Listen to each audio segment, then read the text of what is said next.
Have your gains hit a brick wall? Let me show you a few things you can do to break past that plateau. All right, first up, I'm gonna show you how to do a drop set. So a drop set is basically you're taking your top set to failure. Once you hit failure, you're dropping that weight by about 20 to 30%. No rest, you're just resting as long as it takes to drop that weight, 20 to 30%. Keep going, you're gonna hit failure again, drop another 20 to 30%, hit it again. So that's a double drop set. So I'm gonna show you what that looks like, but just know that a single drop set is really just dropping that weight one time, taking it to failure one more time. So again, you wanna do this right after your top set. That's probably good right there. So you take your top set to failure, drop it 20 to 30%, do another set to failure.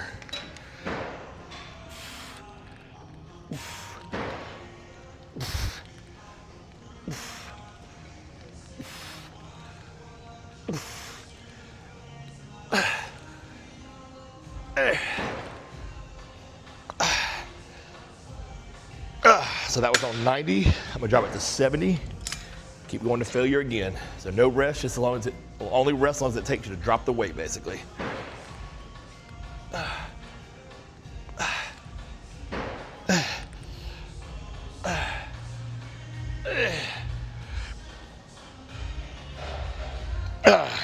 going to show you what a double drop set looks like. So we're just dropping another 20%, so I'm going to 50. Take it to failure again. Just keep my form the same. Just as we're doing drop sets, my form doesn't change. I want to keep tension on that tricep.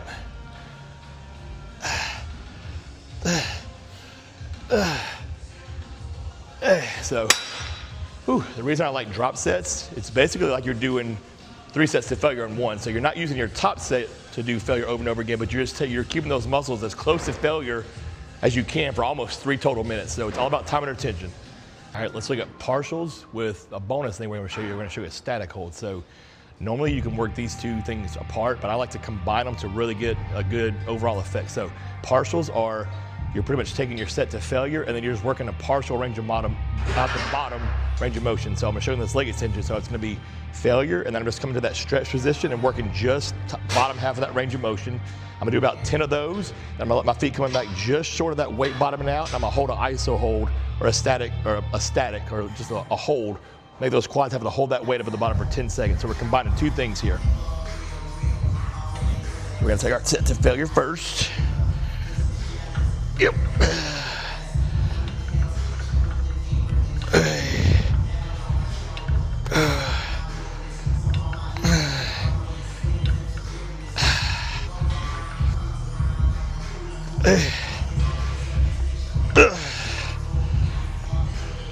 I'm gonna do 10 partials, going that stretch and just kicking it halfway up, so we're just extending the set.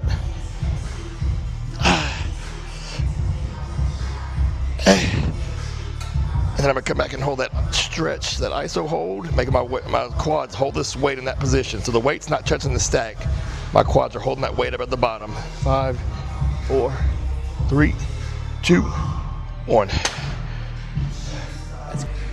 All right, next up, I'm gonna show you the Widowmaker, and you're gonna see real quick why it's called a Widowmaker. This is probably the hardest, out of all the things we're doing today, this is the roughest. So what we're doing here is taking a weight that we would normally do 10's a little ambitious, 12 to 15 reps with.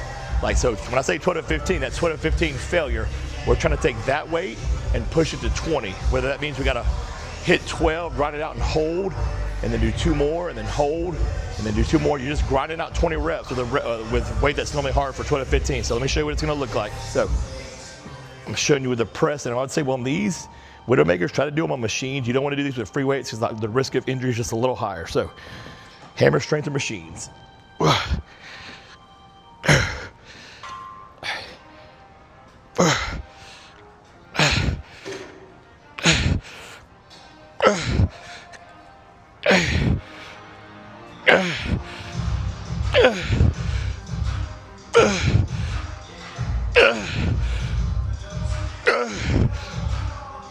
right, it's 14. I'm gonna hold for a second.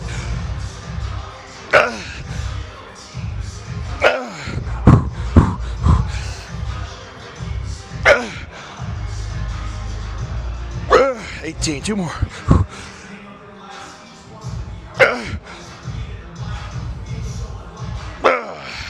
You can see real quick, well, that's called a Widowmaker. You only do 1 set of those. I would say do a few warm-ups, do 1 set to all that failure on those, call it a day on that exercise. All right, last up, we got rest pause. So these are very similar to the drop set, except for now we're not dropping the weight. We're gonna keep the weight the same for all 4 sets that we're doing here. So we're doing 4 sets, 8 to 15 reps, but we're only taking 10 to 20 second breaks between each set. So today I'm only taking 10-second breaks to spare you guys that time of having to wait for me to go between my next set. But just know that you can up your rest times if you need more break. But basically we're picking a weight that's hard for 15 reps. I'm gonna try to do 15 on that first set, rest about 10 seconds, pick that bar back up, do another 10 to 12, rest again 10 seconds, pick it up for 8 to 10, rest again, and hopefully get about 6 to 8 at the end. So again, you just think of you doing 4 sets, but only taking 10 to 20 second breaks between each set, no weight drops. Yep.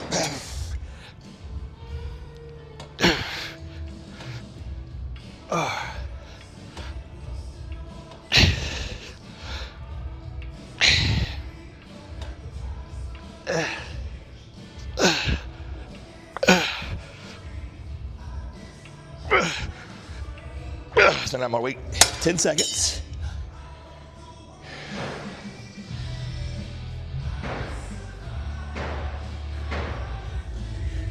Back up again for 10 to 12.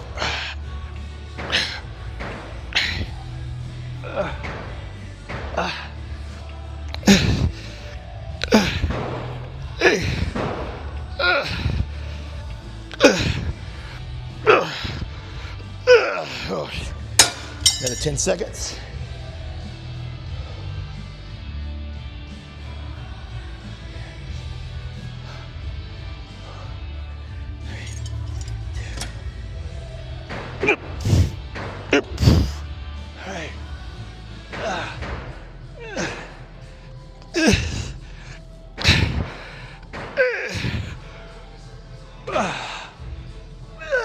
One more set.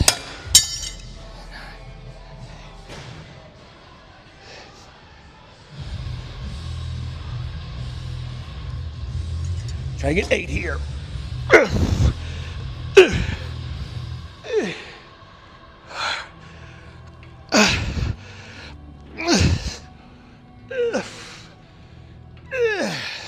So you can see, we pretty much just did 4 sets to failure, or as close to failure as you could get. So that's why these things are, you're only doing 1 set of these. I call that 1 set. It's really like 4 sets. We're just doing 1 set of that, and you're done with that exercise. All right, I'm sure now you see why they're called set extenders, because you're basically taking your set to failure, as close to failure as you can get, and extending it, really pushing your body past that comfort zone that you've probably been training at, which is just, like I said, doing a set number of reps, or 10 to 12, not really hitting failure, not pushing past that point.